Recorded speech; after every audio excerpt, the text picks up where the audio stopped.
Մայրաթոր Սուրբ Էջմիածնի թանգարանները Jelly Frame վաճառասրահից ձեռք են բերել բացառիկ հնատիպ երկնային դրախտի քարտեզը։ Տեղեկությունը հայտնում է Մայրաթոր Սուրբ Էջմիածնի թանգարանների բաժինը։ Սուրբ Էջմիածնի գանձերի համալրումը տեղի է ունեցել ամենայն հայոց կաթողիկոս Գալեգին II-ի օրհնությամբ եւ Ռոզա Հովհաննիսյանի բարերարությամբ։ Քարտեզը տպագրվել է 1729 թվականին եւ ներառում է նաեւ Հայաստանի տարածքն ու անվանումը։ Էջմիածնից հայտնում են, որ քարտեզը նորոգումից հետո կներառվի թանգարանային մշտական ցուցադրության մեջ։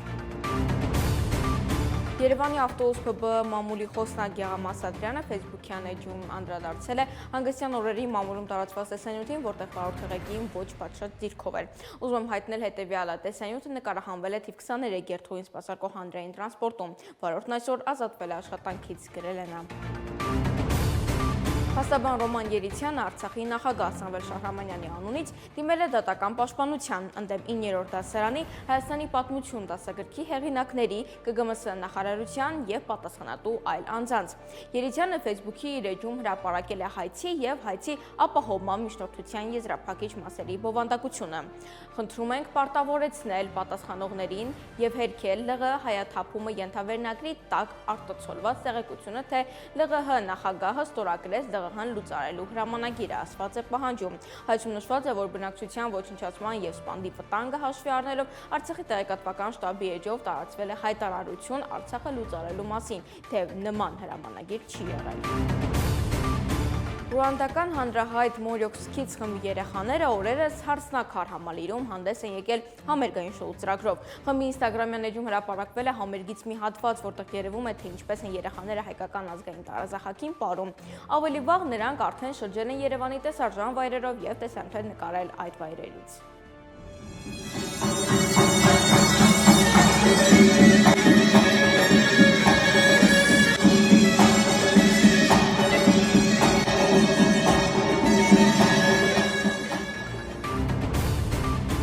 Աժ պատիվ ունեմ խմբակցությունը Հայաստանի վարչապետ Նիկոլ Փաշինյանին անվստահություն հայտնելու ԱԺ հայտարարության նախագիծ է ներկայացրել։ Հայտարարության նախագիծը հրապարակել է խմբակցության ղեկավարը Հայկ Մամիջանյանը։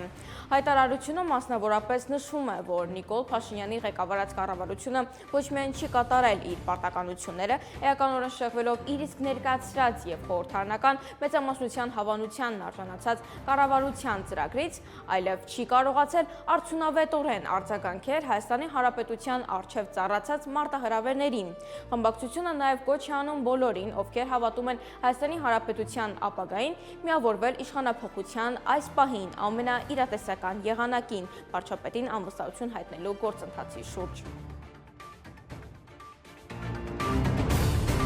ՌԴ նախագահ Վլադիմիր Պուտինը շնորհավորել է երգիծաբան Եվգենի Պետրոսյանին Հոբելյանի կապակցությամբ, կարևորելով նրա վարպետություն ու իմպրովիզատորի տաղանդը։ Շնորհավորական ուղերձ հրապարակվել է Կրեմլի կայքում։ Երգիծաբան, գրող, ժողովրդական արտիստ Եվգենի Պետրոսյանը այսօր նշում է իր 80-ամյակը։ Էստրադայի բազմաթիվ սիրահարներ եւ մեր երկրում եւ նրա սահմաններից հեռու ձեզ ճանաչում են որպես հրաշալի արտիստ, բարձր են գնահատում ձեր վարպետությունն ու իմպրովիզատորի տաղանդը, անկրկնելի հումորն ու հմայքը, ընտրած մասնագիտությունը անսահման նվիրվածությամբ, ասված է շնորհավորանքում։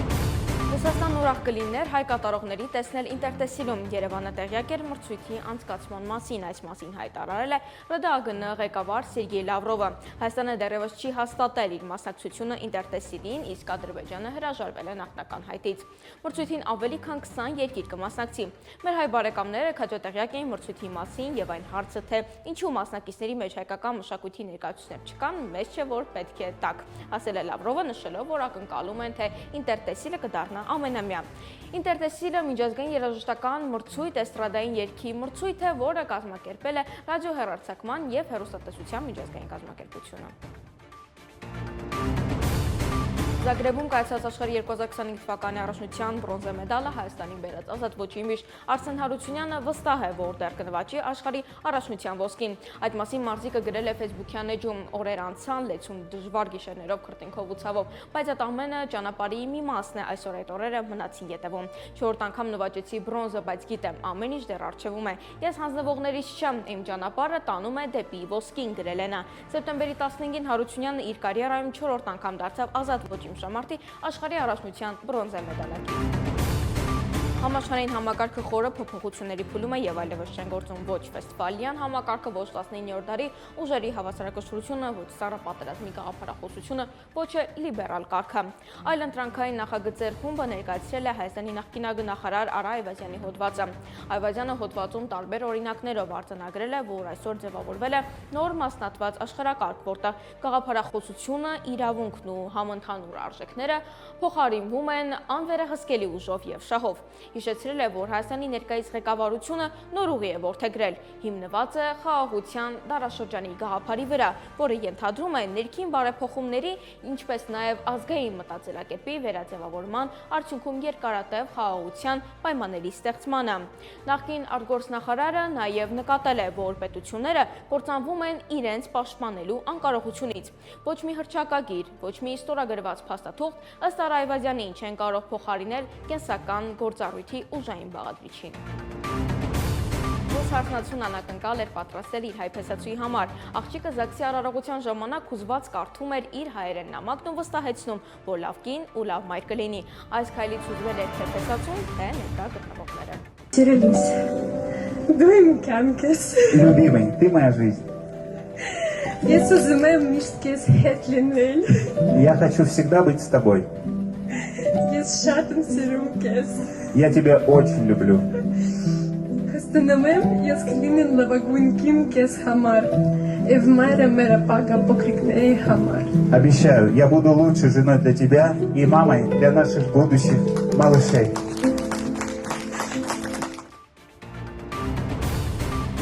Հայոց կաթողիկոս Գալեգին II հանդիպել է Հռոմի Սրբազան քահանայապետ Լևոն 14-րդ պապի հետ։ Նրանք առանձնազրույցի ընթացքում անդրադարձել են աշխարհում տեղ գտնող արհավիրքներին ու մտահոգի զարգացումներին, Հայաստանի Հանրապետության եւ հայ ժողովրդի առջեւ ծառացած մարտահրավերներին ու դիմագրավող փորձություններին։ Գալեգին II-ը Լևոն 14-րդ պապի ուշադրությանն է ներկայացրել նաեւ Արցախից տեղահանված արցախահայության հիմնախնդիրները, Արցախում ոչնչացման վտանգի առջեւ կանգնած հայ հոգեվոր, ինչպես նաեւ մշակութային ժառանգության պահպանության, ռազմագերիների եւ պատանդների ազատ արձակման հրապարականը։